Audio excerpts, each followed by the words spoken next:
রথযাত্রার সময় দোকান থেকে কিনে জিলাপি খাজা খাওয়াই হয়, আর সেগুলো যদি বাড়িতে বানিয়ে নেওয়া যায় তবে আজকে জিলাপির রেসিপি না, খাজার রেসিপি শেয়ার করছি। একেবারে দারুণ পরতদার খাজা, খাস্তা, দুদিনেও নরম হবে না।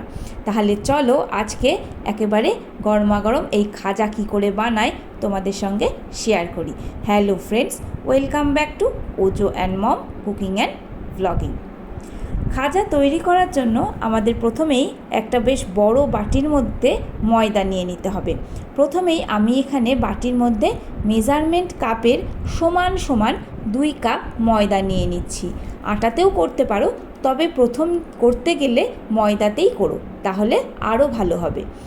এরপরে এর মধ্যে ময়াম দেওয়ার জন্য আমি ঘি ব্যবহার করছি। আমি এখানে হোমমেড ঘি ব্যবহার করছি, তোমরা কেনা বা হোমমেড যে কোনো ইচ্ছা সেটাই ব্যবহার করতে পারো।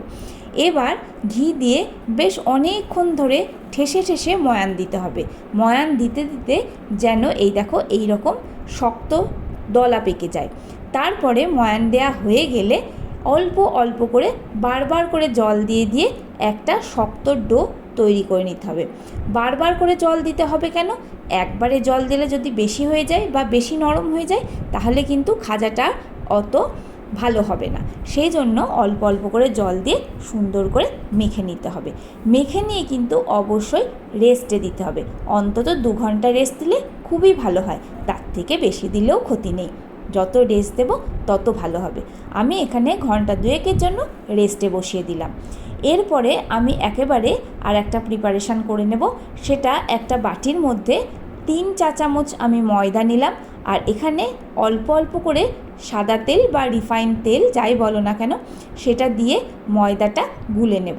তোমরা এখানে কর্নফ্লাওয়ার ব্যবহার করতে পারো বা গোলার জন্য মেল্টেড ঘি বা গলানো ঘি ব্যবহার করতে পারো। আমি এখানে ময়দাটা একটা থকথকে ব্যাটার বানানোর জন্য তেলই ব্যবহার করছি। এরপরে ঢেকে রাখলাম। 2 ঘন্টা পরে দেখো ময়দাটা কত সুন্দর হয়ে গেছে। এবার কি করব, ভালো করে আর একবার ঠেসে নেব।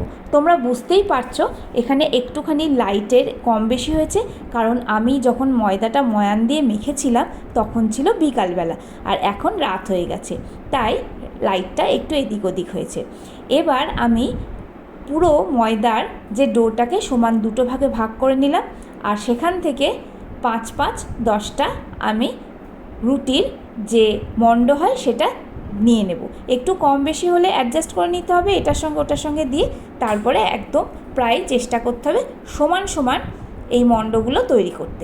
এরপরে মণ্ডগুলো থেকে আমি একেবারে সুন্দর করে লেচি তৈরি করে নেব। ঠিক যেভাবে পরোটা বানাই বা রুটি বানাই সেই রকম লেচি আমি এখানে বানিয়ে নিচ্ছি। এবার লেচি বানানো হয়ে গেলে আমি পুরোটাকে একটু ঢেকে রাখছি, নাহলে ওপরটা শুকিয়ে যাবে। এবার এর থেকে একটা একটা করে লেচি নিয়ে আমি ভালো করে রুটির মতো বেলে নেব। আমি এখানে বেলার জন্য ময়দাই ব্যবহার করছি। আমি তেল দিয়ে পারি না বেলতে, অসুবিধা হয়। তোমরা যদি তেল দিয়ে বেলতে পারো তাহলে কিন্তু এটা আরও ভালো হবে। আমি এখানে পাতলা পাতলা রুটির মতো সব কটা লেচি থেকে বানিয়ে নেব, আর আলাদা একটা থালায় একটা একটা করে জমাতে থাকবো। এখানে দেখো আমার এখানে 5টা করে আমি লেচি বানিয়ে নিচ্ছি, মানে প্রথমটার জন্য 5টা আর সেকেন্ডটার জন্য আমি 5টা রুটি, মানে টোটাল 10টা রুটি বানাবো। তোমরা দেখেছো আমার এখানে 10টা লেচি হয়েছিল। এই দেখো আমার এখানে কিন্তু সমস্ত রুটিগুলো একটা একটা করে বেলা হয়ে গেল। এবার আমি কি করব, একটা করে রুটি এখানে দেব, আর যে ব্যাটার মতো বানিয়ে রেখেছিলাম ময়দা আর সাদা তেল দিয়ে সেটা একটু করে দেব, আর ভালো করে মাখিয়ে নেব। এখানে আমি প্রথমে চামচ ব্যবহার করেছিলাম, কিন্তু দেখলাম না চামচ দিয়ে ঠিকঠাক হচ্ছে না, সেই জন্য পরে হাতই ব্যবহার করলাম। হাত দিয়ে অনেকটা সহজ হয়। তোমরা যদি ইচ্ছা করো বা তোমরা যদি পারো তাহলে চামচ দিয়ে করতে পারো, কোনো অসুবিধা নেই। তবে একদম ধারগুলো বা তাড়াতাড়ি করার জন্য হাতই বেশ সুবিধার। এরপরে এর ওপরে ব্যাটারটা লাগানোর পর একটা রুটি দিয়ে দিলাম, তারপরে তার উপরে আবার ব্যাটারটা দিলাম, আবার খুব ভালো করে লেপে লেপে লাগালাম সমস্ত রুটিটাই। এবার তার উপরে আবার আর একটা রুটি দিয়ে দিলাম। এবার দেখো আমার এখানে 3টে রুটি হয়েছে। এরপরে এইভাবে কিন্তু আমি সমস্ত লেয়ারগুলো তৈরি করব, আর খেয়াল রাখতে হবে খুব যেন বেশি কুঁচকে না যায়। দেখো এইভাবে করতে গেলে একটু আধটু কিন্তু এদিক ওদিক কুঁচকাবে। আমাদের তো হাত একেবারে ভীষণ প্রফেশনাল নয়, তাই একটু আধটু এদিক ওদিক হবে, তবে চেষ্টা করতে হবে যতটা পরিমাণে একেবারে 60-60 রাখা যায়। আমার এখানে কিন্তু প্রায় সমস্ত রুটিগুলোই এক এক করে চাপা দেওয়া হয়ে যাচ্ছে। আর যদি তোমাদের মনে হয় ওই ময়দা আর তেলের যে ব্যাটারটা করেছি সেটা কম হয়ে গেল, তাহলে আর একবার বানিয়ে নিলেই হলো। ওটা তো আর বানাতে বেশি সময় লাগে না বা বেশি পরিশ্রমও লাগে না। আমি এইভাবে দেখো সমস্ত রুটিগুলো এক এক করে দিয়ে একদম ওপরের যে রুটি সেটার উপরেও বেশ খানিকটা ব্যাটার লাগিয়ে নিলাম।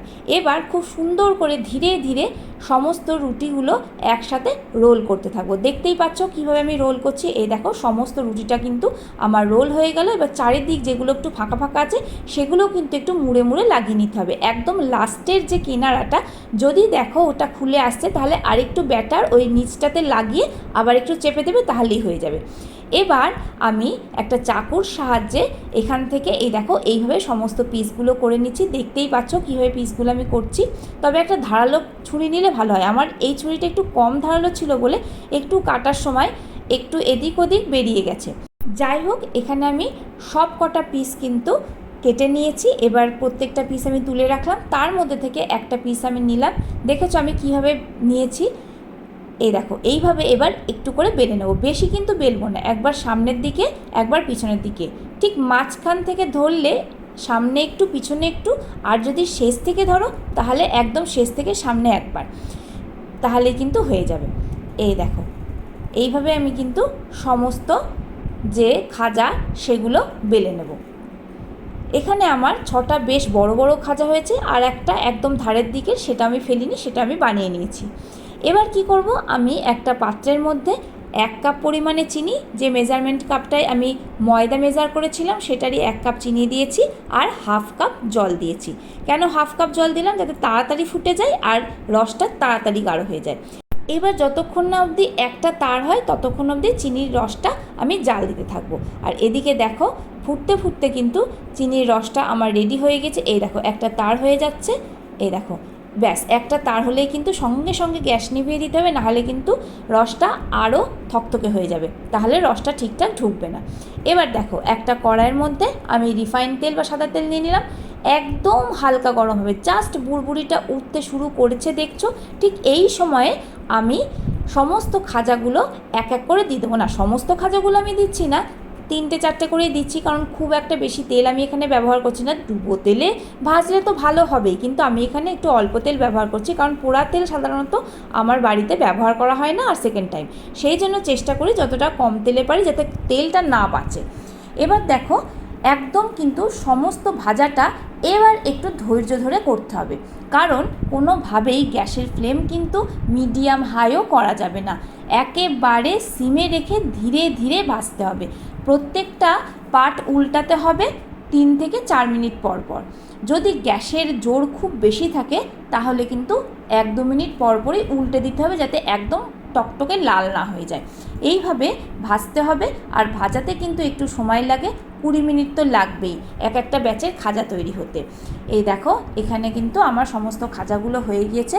পরতটা আমি এখন দেখাতে পারবো না, কারণ কড়াই থেকে তুলে হাতে তোলা সম্ভব নয়, সেজন্য আমি এইভাবেই দেখাচ্ছি পরতগুলো কত সুন্দর হয়েছে। এবার আমি সমস্ত খাজাগুলোকে ভালো করে তেল ঝরিয়ে নেব। তেলটা কিন্তু একটু ভালো করে ঝরাতে হবে, যাতে তেলটা খাজার গায়ে না লেগে থাকে, মানে যতটা পরিমাণে ঝরানো যায়, নাহলে কিন্তু পরে ঠান্ডা হয়ে গেলে একটু গন্ধ লাগে। আর যদি ভালো করে তেল ঝরে তাহলে কিন্তু গন্ধ লাগবে না, তাই ঝাঁঝরা হাতা ব্যবহার করছি। আর সঙ্গে সঙ্গে আমি এটা রসের মধ্যে ফেলে দিলাম, আর ভালো করে সমস্ত খাজাগুলো রসে ডুবিয়ে দিলাম। ঢেকে দিলাম 2 থেকে 3 মিনিটের জন্য, এর থেকে বেশি না। এদিকে যতক্ষণ খাজাটা ডুবছে আবার আমি তেলের মধ্যে বাকি যে বেলে রাখা খাজা আছে সেগুলো দিয়ে দিচ্ছি। আবার একই প্রসেস, খুব সাবধানে ধীরে ধীরে লো ফ্লেমে করতে হবে। এদিকে দেখো আমি আর একটা ছাকনা নিয়ে নিয়েছি, ছাকনার মধ্যে আমি রসে ফেলা যে খাজা সেগুলো তুলব। এদিকে আমার আস্তে আস্তে লো ফ্লেমে সমস্ত খাজাগুলো তৈরি হয়ে যাচ্ছে। যতক্ষণে এদিকের খাজা ভাজা হচ্ছে ততক্ষণ আমি ওদিকের আবার খাজাগুলো তুলে নেব। এই দেখো আমার এখানে খাজাগুলো রসে ডোবানো হয়ে গেছে 3 থেকে 4 মিনিট। এবার আমি তুলে তুলে ওই ঝাঁঝরা যে ছাঁকনিটা নিয়েছি তার মধ্যে রেখে দিচ্ছি এক এক করে। এখানেও যতটা পারা যাবে ততটা পরিমাণে কিন্তু রসটা ছেঁকে ছেঁকে তুলতে হবে। বেশি রস হয়ে গেলে কি হবে, রসটা তো খুব ঘন, তাহলে খাজার গায়ে খুব মোটা হয়ে লেগে থাকবে। যদি তুলে নাও ভালো করে ছেঁকে, তাহলে কিন্তু খাজার গায়ে রসটা লেগে থাকবে না। নিচে দেখো একটা বাটি রেখে দিয়েছি, যাতে ঝাঁঝরা থেকে রসটা পড়ে বাটিতে জমা হয়। এবার দেখো এদিকের খাজাগুলো আমার কিন্তু রেডি হয়ে গিয়েছে। এই ব্যাচের খাজাগুলো আমি কিন্তু একটু কড়া করে ভেজেছি। এটা আমার জন্য, তোমরা সাধারণত যারা আমার ভিডিও দেখো তারা জানো যে আমি সমস্ত ভাজাভুজো জিনিস একটু কড়া খেতে পছন্দ করি, তাই এখানে একটা ব্যাচ আমি একটু কড়া করে ভেজে নিলাম। আর এদিকে আর একটা স্টেপ যেটা আমি তোমাদের দেখাইনি, সেটা হচ্ছে অবশ্যই রস তৈরি করার সময় 5 থেকে 6 ফোঁটা লেবুর রস দিতে হবে। যদি আরও বেশি রস হয় তাহলে আরও একটু দিতে হবে। তাহলে কি হবে, এই যে রসটা যে দেখলে সাদা হয়ে গিয়েছে বা জমে যাচ্ছে তাড়াতাড়ি, সেটা জমবে না। জমবে তো বটেই, তবে একটু দেরি করে জমবে। এবারেও সেকেন্ড ব্যাচের খাজাগুলো আমি এর মধ্যে দিয়ে দিয়েছি। ওই 3-4 মিনিট রেখে তারপরে আমি রস থেকে ছেঁকে ছেঁকে তুলে নেব। এই দেখো আমার এখানে সমস্ত খাজাগুলো রেডি হয়ে গিয়েছে ছাঁকনার জন্য। এইবার আমি সমস্ত খাজাগুলো তুলে তারপরে তোমাদের দেখাচ্ছি। এখানে আমার বেশ বড় বড় 4টে খাজা হয়েছে, আর 1 কাপ রসেই কিন্তু আমার এতগুলো খাজা হয়ে গিয়েছে। এই দেখো খাজাগুলো দারুণ সুন্দর হয়েছে। খাজাগুলো ধরার সময় বা যখন খাজাগুলোকে তোমরা কোনো টিফিন কোটোতে বা অন্য জায়গায় স্টোর করবে, যেন খেয়াল থাকে সেই কোটোতে বা হাতে যেন জল না থাকে, তাহলে কিন্তু হবে না। এবার দেখো আমি বাকি খাজাগুলো তৈরি করে নিচ্ছি। আর এখানে দেখো দুটো একটু অন্য শেপের খাজা। এটা আমি নবদ্বীপে খেয়েছিলাম এরম শেপের খাজা, তাই আমার মনে হলো এইভাবে বেলি। এবার দেখো কড়াইয়ের মধ্যে আমি তেল দিয়ে সমস্ত খাজাগুলো দিয়ে দিয়েছি। এটার ডিটেলসে দেখালাম না, একেবারে ভাজাটাই দেখালাম। এই দেখো আমার এখানে সমস্ত খাজাগুলো কিন্তু রেডি হয়েছে। আর দেখো কীভাবে সুন্দর করে সমস্ত পরতগুলো হয়েছে। এখানে 1 2 3 4 5 6 7খানা খাজা হয়েছে।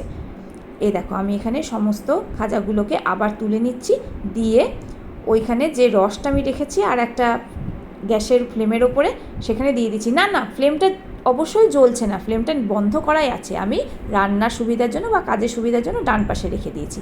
আর এই দেখো আমাদের রথযাত্রার স্পেশাল পরত্তার খাজা একেবারে রেডি। একেবারে এত ভালো খেতে হয়েছিল, তোমরা তৈরি করলেই বুঝতে পারবে। যদি ভালো লাগে ভিডিও অবশ্যই একটা লাইক দিও, শেয়ার করো, কমেন্ট করো। আর বন্ধুরা আমার চ্যানেলটা সাবস্ক্রাইব করো। আর ফেসবুক বন্ধুরা অবশ্যই কিন্তু চ্যানেলটা আমার ফলো করে নিও। আর এতক্ষণ ধরে তোমরা যে ভিডিওটা দেখলে তার জন্য জানাই অসংখ্য ধন্যবাদ। আর জানাই রথযাত্রার অনেক অনেক প্রীতি, শুভেচ্ছা, অভিনন্দন।